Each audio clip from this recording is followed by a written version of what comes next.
Welcome to the Davis Ranch. So today we're going to be prepping my 2008 Jeep Grand Cherokee to get a Old Man Emu lift kit. This is one of the steps that isn't necessarily required, but if you don't do it and you up your tire size, you're going to get some rubbing. These Jeeps, they have what's called a pinch weld right here. It sticks out quite a bit, and when you up the tire size, the tires will rub there. So this is a pretty hack fix, but it's about all you can do. It doesn't affect the performance. There's been many people that have done it without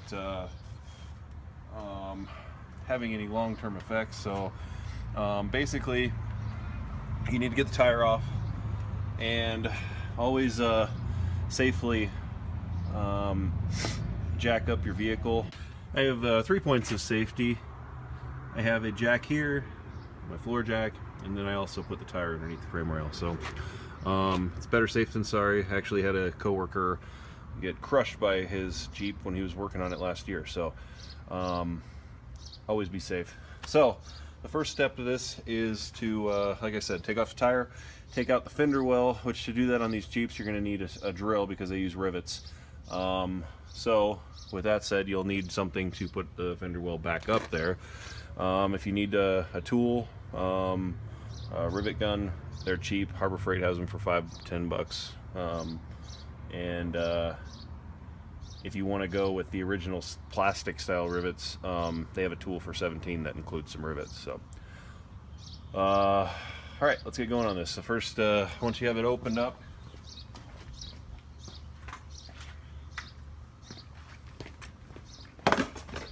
you'll need to make a series of cuts along this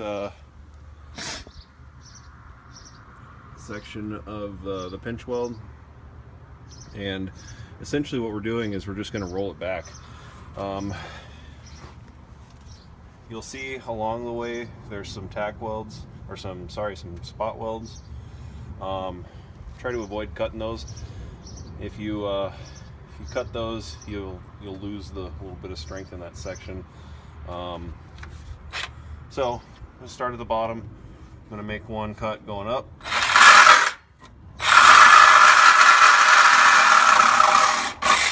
Sorry for the noise.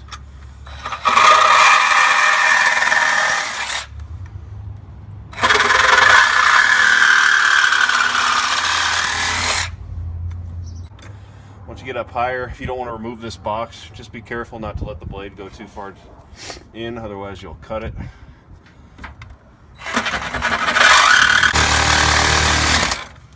All right.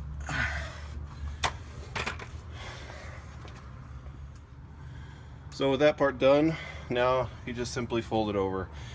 Some people use some channel locks, vice grips. I don't know.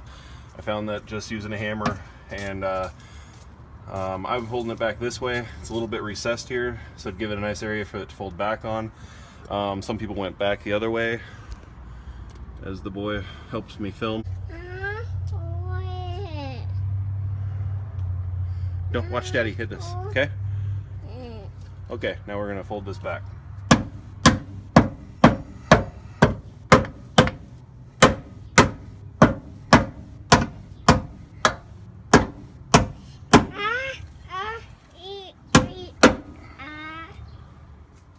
Okay, so I got that beat back. Now I'm just going to take off some of these sharp corners.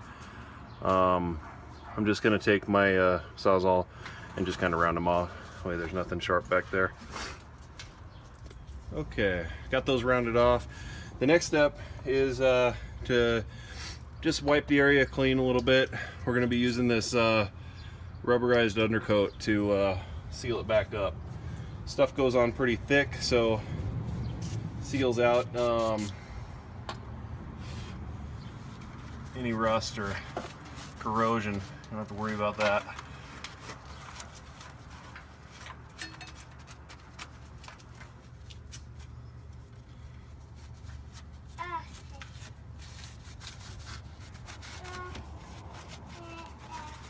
All right.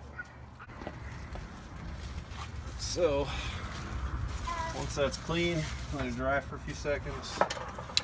Down something so you don't mess up your driveway, and just go ahead and spray on a liberal amount of the undercoating.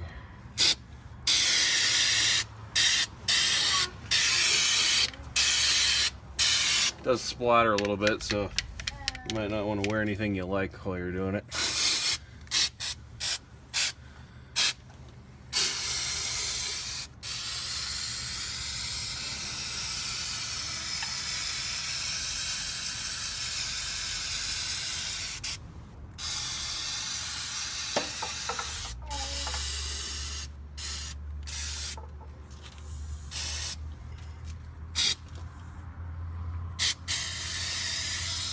Alright, let's let that dry, and then we'll start on modifying the fender well.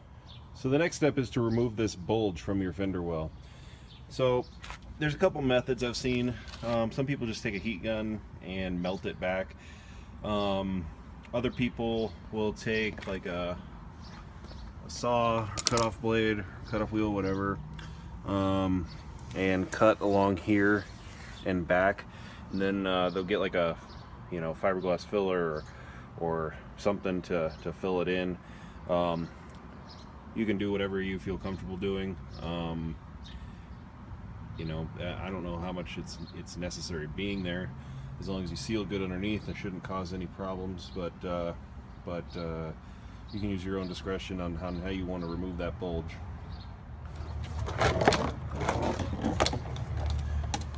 So after attempting to melt, I decided that it just wasn't going to turn out very good. So I decided to just cut it.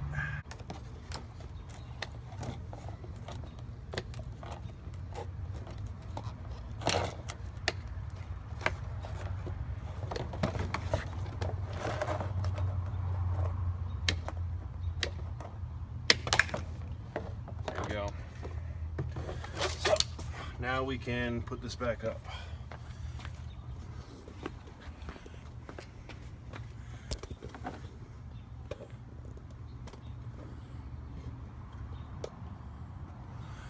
So now we'll just place the fender well back up in here. You can use your little palm riveter to replace the rivets.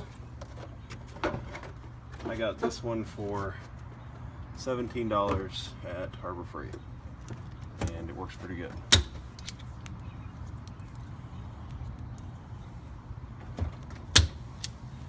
You could probably also use the quick release rivets or clip panels, panel clips, if you'd like. I don't think it really matters. These are a little permanent, especially if you're going to be doing work frequently. When I go to put on the OME lift in a few weeks, I'll need to take these back off, so I'll have to drill them back out again. It's just kind of a pain, but right up underneath this one is my cold air intake, and if I didn't have this in here and it happened to rain, I'd be just flooding the engine with water. So better safe than sorry. It only takes a few minutes to put them in, and then get them back out. So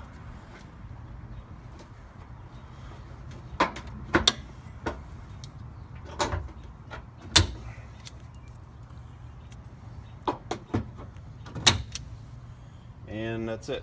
Oh, sorry, one more.